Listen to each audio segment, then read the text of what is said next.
我哋到咗咯，佢話依家有戲睇喎，我哋等埋你定點啊？好好休息吧。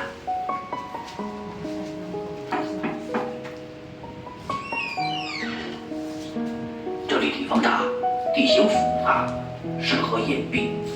我们会在后面的小山上安排几个同志站岗放哨，随时监視附近的情況。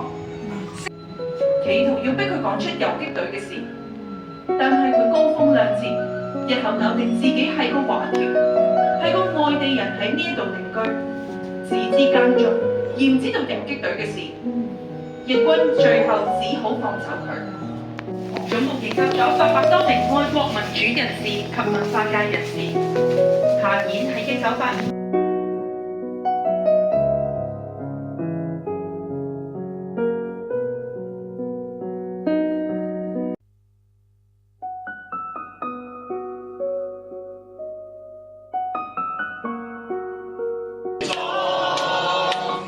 阿彌陀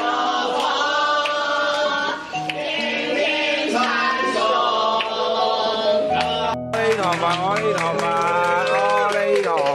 今日嚟到我哋雨花齋啊，咁咧今日咧就係由雨花齋咧。